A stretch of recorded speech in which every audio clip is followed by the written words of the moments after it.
성도님들 반갑습니다. 10월 27일 수요일 말씀 묵상입니다. 오늘 저녁에 수요 예배가 있습니다. 함께 예배드리고 은혜 나누기 원합니다. 오늘 묵상 본문은 출애굽기 38장 21절에서 마지막 31절 말씀입니다. 오늘 본문은 성막 건축을 위해 사용된 금과 은과 놋의 수량을 밝히고 있습니다. 이 일을 아론의 아들 이다말이 했다고 기록합니다. 그리고 성막 건축을 감당한 브살렐과 오홀리압의 활약을 간단하게 기록합니다. 먼저 본문 21절에서 23절 말씀입니다. 성막 건축을 위해 사용된 재료의 총량을 모세의 명령에 따라 아론의 아들 이다말이 계산합니다. 이다말의 역할이 여기서 처음 기록되고 있습니다. 성막 건축을 위해 백성들의 수를 조사하고 백성들에게서 받은 헌물을 관리하고 그 총계를 내는 역할입니다. 그리고 브살렐과 오홀리압을 중심으로 자원한 일꾼들이 하나님께서 명령하신 성막의 모든 기구들을 만듭니다. 오늘 본문에서는 브살렐과 오홀리압만 등장하지만 이들을 도와 함께 성막의 기구들을 만든 많은 일꾼들이 있었습니다. 하나님께서는 이들 모두에게 성령으로 충만한 지혜를 주셔서 이 일들을 감당하게 하셨습니다.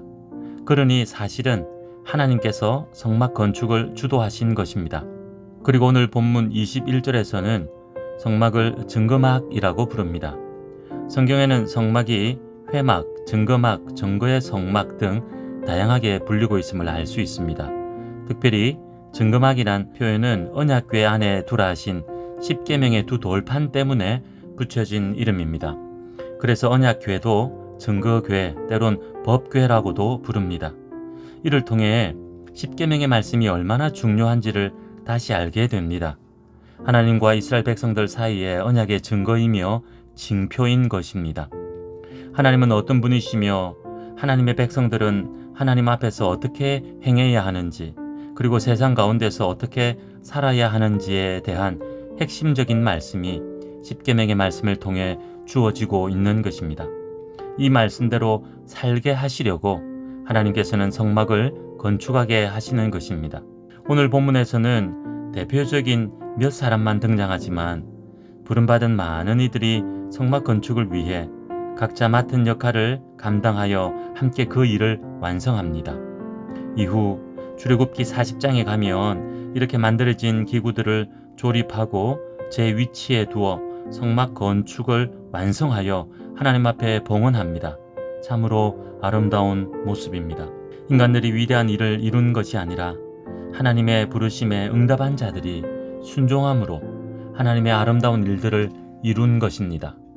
사실 성막은 애굽의 왕궁이나 신전에 비하면 그 규모나 모양이 볼품없고 초라한 것입니다. 하지만 화려하게 보이고 웅장하게 보이는 그곳에는 하나님이 계시지 않고 우상과 헛된 것들이 가득하지만 성막에는 그의 백성들과 함께 하시는 하나님이 임재하시는 곳이었습니다. 기억합시다. 하나님께서 우리를 부르시고 우리 각자에게 감당할 사명을 주신다는 것을 말입니다. 그리고 순종함으로 그 사명 감당할 때 하나님의 아름다운 일들이 이루어짐을 기억합시다. 하나님께서는 순종하는 자들과 함께 하십니다. 순종하여 하나님의 일들이 이루어지는 그곳에 임재하십니다. 오늘 우리가 그런 사람이요 우리의 삶의 자리가 그런 곳 되기 원합니다. 마지막으로 본문 24절에서 31절 말씀입니다. 백성들이 바친 금과 은과 놋의 총계와 사용처를 기록합니다. 본문에 기록된 성소의 세겔이란 표현은 일반적인 세겔보다 좀 더 무거웠을 것으로 추정하나 정확한 것은 알 수 없습니다. 하지만 대략으로 현대 도량형을 기준으로 환산해 보면 한 달란트의 무게가 약 34kg 정도요, 한 세겔의 무게는 약 11.5g 정도입니다. 이를 기준으로 계산해 보면 금은 약 1톤 가량이 모였고 은은 약 3.5톤 정도, 놋은 약 2.4톤 정도 모였음을 알 수 있습니다. 금과 놋은 자발적으로 바친 것이고 은은 20세 이상 성인들에게 송소의 세겔로 각 사람에게서 반 세겔씩 거두어 드린 것입니다. 이렇게 모은 것으로 성막의 기구들을 만들었습니다. 금은 주로 성막과 그 안에 두는 기구들을 만드는 데 사용했습니다. 대부분은 조각목 위에 금을 입혔습니다. 하지만 언약궤의 위 속죄소와 속죄소 위에 붙인 두 그룹은 순금으로 만들었습니다. 등잔대도 순금으로 만들었습니다. 그리고 금속 중에서 가장 많이 모인 은은 성막의 각 기둥의 받침을 만드는 데 사용되었습니다. 그리고 성막들을 둘러친 기둥들의 갈고리와 가름대도 은으로 만들었습니다. 놋은 성막 마당에 두는 기구들, 번제단, 물두멍 그리고 부속 기구들을 만드는 데 사용했고 성막들의 기둥 받침과 말뚝을 만드는 데도 사용했습니다. 백성들은 자원하여 성막 건축을 위한 모든 재료를 바치고 일꾼들은 자원하여 기구들을 만들고 하여 성막을 완성한 것입니다. 가만히 생각해 보면 지금 이스라엘 백성들은 광야에 머물고 있습니다. 애굽에서 노예살이 하다가 나온 이후 많은 세월이 흐른 것도 아니고 지금도 계속해서 광야 여정 가운데 있다는 것입니다. 이들이 무슨 생산적인 활동을 할 수 있는 형편이 아닙니다. 장사를 하고 교역을 해서 제품을 생산하고 돈을 벌 수 있는 형편과 상황이 아니라는 것입니다. 그런데 이처럼 많은 귀금속이 모이고 귀한 조각목과 가죽, 보석이 모였다는 것입니다. 출애굽기 36장 2절에서 7절 말씀을 보면 백성들이 예물을 너무 많이 가지고 와서 모세가 그만 가지고 오라고 명령을 내렸다고 기록하고 있습니다. 아무것도 없을 것 같은 이스라엘 백성들에게 이 모든 것들이 어디서 났단 말입니까? 물론 이제껏 살아오면서 잘 모은 것이겠지요. 하지만 분명한 것은 이 모든 것이 하나님의 은혜라는 것입니다. 은혜가 아니고는 설명할 방법이 없는 상황입니다.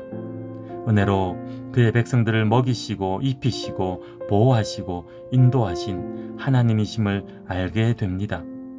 하나님께서는 어렵고 힘든 이들에게서, 가난하고 굶주린 이들에게서 강제로 바치라 하시면서 빼앗아 가시는 이기적이고 무자비하신 하나님이 아니십니다. 부어주시고 채워주시고 그것으로 섬기게 하십니다. 오히려 섬기고 나누고도 남게 하시는 하나님이십니다. 오늘 우리의 삶에 그 은혜가 있는 줄 믿습니다.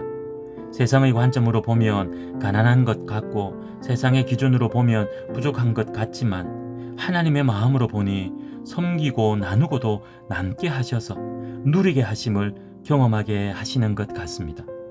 무엇보다 하나님이 함께 하시는 은혜가 가장 큰 은혜임을 기억하고 함께 하시겠다는 약속의 말씀 믿고 오늘도 하나님과 동행하는 하루 되기 원합니다.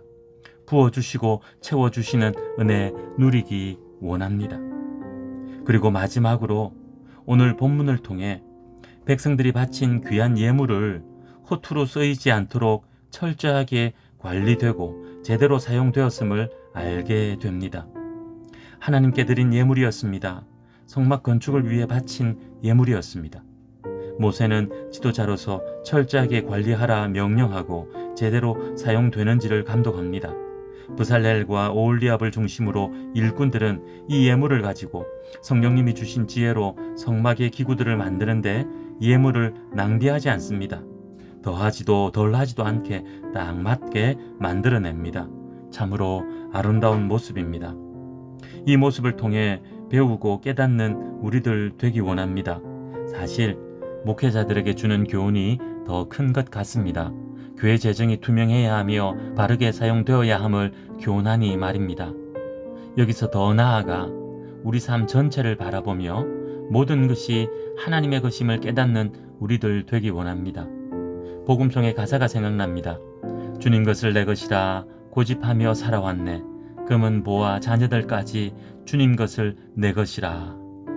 이렇게 여기며 살고 있는 어리석음은 없는지 돌아보고 내 삶의 주인이 누구시며 이 땅에서 나에게 맡긴 것을 어떻게 사용해야 하는지를 깨달아 하나님의 기쁨으로 살아가는 우리들 되기 원합니다.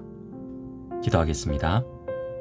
하나님 아버지, 이스라엘 백성들이 자원하여 드리고 자원하여 섬겨 성막의 모든 기구들을 만든 아름다운 모습을 보며 우리도 그렇게 주님의 뜻을 이루어 가게 하옵소서. 우리의 모든 것의 주인이시요 우리의 필요를 채우시는 하나님이심을 믿고 기쁨으로 드리고 나누어 더 풍성한 은혜를 누리게 하옵소서. 그 하나님과 동행하는 오늘 하루 되게 하옵소서. 예수님의 이름으로 기도하옵나이다. 아멘. 오늘은 드림교회를 위해 기도하는 날입니다. 위드 코로나를 준비하는 교회들을 봅니다. 우리 드림교회도 하나님이 주신 마음으로 잘 준비하는 공동체 되게 해달라고 기도합시다.